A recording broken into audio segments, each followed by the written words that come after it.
మురళీమోహన్ గారు నమస్తే. నమస్తే. జై బాలయ్య. జై బాలయ్య, జై జై బాలయ్య. నేను ఒకసారి అంటే మీరు 2 సార్లు అన్నారు. ఆ ప్రేమ అంటే ఒక్కొక్కళ్ళకి ఏజ్ పెరిగిన కొద్దీ అమితాబ్ బచ్చన్ గారు చూడండి, అవును బిగినింగ్లో క్యారెక్టర్ కంటే తర్వాత లేటర్గా బ్రహ్మాండమైన సబ్జెక్ట్స్ పడినాయి. అవును అలాగే ఎన్టీ రామారావు గారికి అట్లాగే మంచి సినిమాలు పడినాయి. అవును ఏది బిగినింగ్లో జానపదాలు ఇవి అట్లా చేసుకున్నా కూడా సోషల్ ఫిల్మ్స్లో కూడా బ్రహ్మాండమైన సినిమాలు పడినాయి ఆయనకి.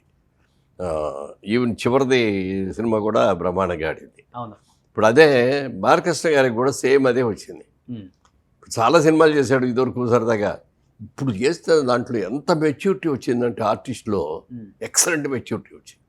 అసలు ఎక్కడ కూడా ఓవర్ చేసేటట్టుగా కాకుండా, అంటే మాయాబజార్లో ఎన్టీ రామారావు గారు కృష్ణుడు వేసేటప్పుడు అంతకుముందు సొంత ఊరు అనే సినిమాలుగా కృష్ణుడు వేషం వేశాడు ఆయన. ఓకే. వేస్తే ఆ సినిమా సక్సెస్ కాలేదు. అసలు ఆయన క్యారెక్టర్కి కూడా బ్యాడ్ నేమ్ వచ్చింది. కృష్ణుడు ఇట్లా చేస్తాడు ఆయన. అన్న తర్వాత ఎవరన్నా కృష్ణుడు అని అడిగినా కూడా చేసేవారు కాదంట. ఈ మాయాబజార్ సినిమా వచ్చినప్పుడు నాగిరెడ్డి చక్రపాణి గారు వెళ్ళి ఈ సినిమాలో కృష్ణుడు వేయాలి బాబు నువ్వు వేరన్నారు. వద్దండి, అది కృష్ణుడు వేస్తే సక్సెస్ కాలేదు, నాకు వద్దు చేయనండి అన్నాడు. అలా కాదు, నా మాట విను, నువ్వు చేసిన విధానం కరెక్ట్ కాదు, నెంబర్ 1. ఓకే. నువ్వు చేసిన గెటప్ కరెక్ట్ కాదు, అన్నీ నేను చూసుకుంటాను దగ్గర ఉండి, నాది బాధ్యత అని ఒప్పించి చేసాడు. ఎంత అసలు ఎక్కువ కృష్ణుడిగా ఎంతవరకు ఉండాలో అంతవరకే ఉండి చేసేవాడుగా అంత బాగా చేశారు. అది చేసిన తర్వాత ఏం చేశారు, కృష్ణుడు బొమ్మల ఆ రోజులు వాళ్ళకి విజయ చిత్రాన్ని ఒక మ్యాగజైన్ వచ్చేది, మీకు గుర్తుందో లేదు, కలర్ ఫోటో వేసేవారు. సెంటర్ స్ప్రెడ్లో ఎన్టీ రామారావుది కృష్ణుడిగా గెటప్ వేశారు. అది ఆ రోజుల్లో మేము ఆ ఫోటోల్ని చక్కగా పెన్ను ఊడదీసి ఫ్రేమ్ కట్టించుకొని దేవుడి గదిలో పెట్టుకున్నాం. అంటే కృష్ణుడు అంటే ఎందుకంటే గొప్ప ఫోటో దొరకదు అని మా ఫీలింగ్ అన్నమాట. మీ వెనక కూడా ఉన్నారు ఇప్పుడు ఆయన. నిజంగా అలాంటి ఆయన అంత అద్భుతంగా చేశారు. తర్వాత మరి జస్టిస్ సోదరులండి కానీ అసలు ఎన్ని సినిమాలు ఆయన చేసి ఎక్స్టెంట్. అట్లా బాలయ్య గారికి ఇప్పుడు ఈ మధ్యన చాలా మంచి సినిమాలు పడుతున్నాయి. చాలా మెచ్యూర్డ్గా చేస్తున్నాడు. ఎక్కడ ఓవర్ చేయటం కానీ ఇది కానీ ఎక్స్ప్రెషన్స్ కానీ చేస్తున్నాడు. కానీ 50-60 ఏజ్ వచ్చిందంటే కొంచెం ఫ్యాన్ బేస్ తగ్గుతుంటుంది. అంత మంచి సినిమాలు కూడా రావు. ఏదో చేయాలంటే చేయాలి, అంతే, ఇండస్ట్రీలో ఉండాలి కాబట్టి. కానీ బాలయ్య బాబు గారికి ఇప్పుడు ప్రెసెంట్ ఉన్న యంగ్ హీరోస్ కన్నా ఎక్కువ ఫాలోయింగ్ ఉంది. అసలు అన్ని వరుసని హిట్స్ కొడుతున్నాడు కదా. సబ్జెక్ట్ ఎంత మంచి. అఖండ సినిమా అదర్ దాన్ బాలకృష్ణ ఎవరు చేయరు, ఎవరు రీమేక్ కూడా చేయలేరు. అఖండ ఫస్ట్ ఆ క్యారెక్టర్ ఎవరు చేయాల. అది సినిమా చూసిన రోజున అబ్బాయి భలే చేశాడు ఇది అని మాకే ఆశ్చర్యం వేసింది. ఓకే. జనరల్గా హీరోలు అనగానే గ్లామర్ క్యారెక్టర్ చేయాలి, ఇది ఇది ఇది అనుకుంటారు, ఉండాలి. అవును, అది అద్భుతంగా చేశాడు. ఇప్పుడు మళ్ళీ వీళ్ళిద్దరు కాంబినేషను, డైరెక్టర్ గారిది హీరోది కాంబినేషన్ అనేది ఇది ఎన్నది 3వ కాంబినేషన్ ఇది. అవును, 4 సింహ, లెజెండ్, అఖండ 2, 4th 3 హ్యాట్రిక్ కొట్టిన తర్వాత ఇప్పుడు 4వ హ్యాట్రిక్ కొట్టడానికి రెడీగా ఉన్నాడు ఈయన. ఓకే. డెఫినెట్గా చాలా మంచి. నాకు ఒక డైరెక్టర్ గారితో పరిచయంగా చెప్తాను. 2005లో దిల్ రాజు గారు భద్రా అని ఒక సినిమా తీశారు. అందులో ఫాదర్ రోల్, రవితేజకి ఫాదర్ రోల్. మంచి క్యారెక్టరు, త్రూఅవుట్ క్యారెక్టరు, మంచి క్యారెక్టరు. సినిమా చాలా బాగా ఆడింది, మంచి పేరు కూడా వచ్చింది. సినిమాకి వస్తే ఆటోమేటిక్గా ఆర్టిస్టులకు అందరికీ వస్తుంది కదా. అలాగే నాకు కూడా చాలా మంచి పేరు వచ్చింది. దాని తర్వాత దిల్ రాజు గారు ఒక సెంటిమెంట్గా పెట్టుకొని ఆయన సినిమాలో చాలా సినిమాల్లో వరుస నాకు ఇచ్చాడు, మంచి క్యారెక్టర్స్ ఇచ్చాడు. అలాగే డైరెక్టర్ గారు మీకు మంచి క్యారెక్టర్ చేయిస్తారని మీతో అన్నట్టు వచ్చాడు. అంటే ఆ సినిమా అయిన తర్వాత ఆయనలో ఒక ఫ్రెండ్షిప్ బాగా పెరిగింది. ఒకటి నెంబర్ 1. నెంబర్ 2, చంద్రబాబు నాయుడు గారు రాజమండ్రిలో మేము మహాపుష్కరాలు చేసాం. అప్పుడు నేను ఎంపీ. మహాపుష్కరం మామూలుగా పుష్కరం అనేది 12 ఏళ్ళకి ఒకసారి వస్తుంది. మహాపుష్కరం అనేది 144 సంవత్సరాలకు ఒకసారి వస్తాయి.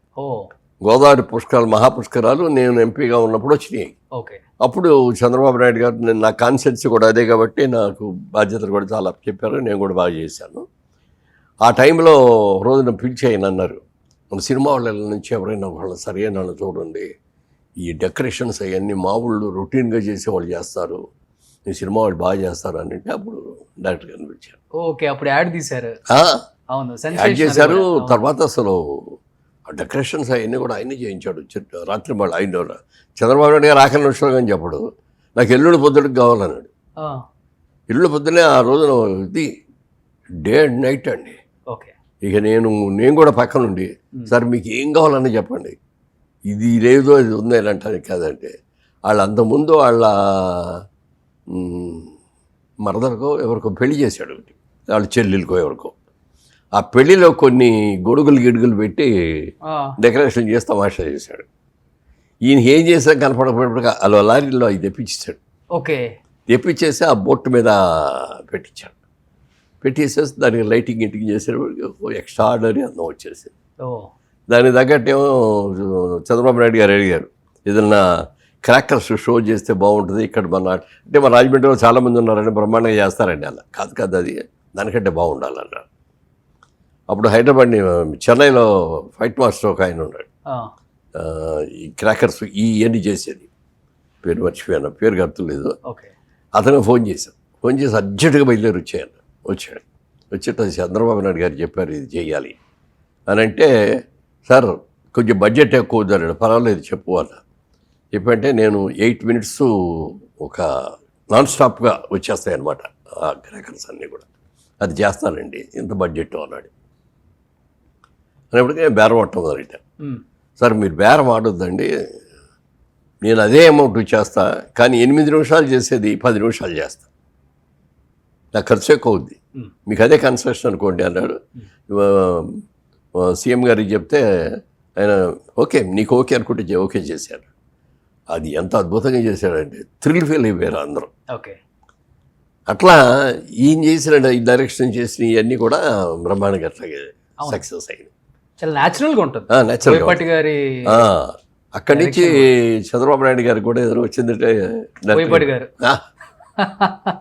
ఎలక్షన్స్ వచ్చినా ఏదొచ్చినా ఆయన యాడ్స్ చేసేవాళ్ళు బాగా అసలు. కానీ ట్రైలర్ చూస్తుంటే లిటరల్లీ గూస్ బంప్స్. ఈ ట్రైలర్ అఖండట్టు అలాగే ఉన్నారు కాబట్టి ఏమనిపించింది బాలయ్య బాబు గారి గెటప్, యాక్షన్, త్రిశూలం పెట్టుకుని అందరినీ కాప్స్ ని కాల్ చేసే. అదే అవన్నీ నేను చూడలేదు యాక్చువల్గా, ఎందుకంటే నేను సినిమాలోనే చూద్దామని అట్లా అలా రిజర్వ్ చేసుకున్నాను. మీరున్నప్పుడు జరిగిన సీన్స్ నేను ఎందుకు అంటే అందులో గురువు క్యారెక్టర్ ఆయనకి. ఓకే, అఖండ అని పిలుస్తాడనమాట.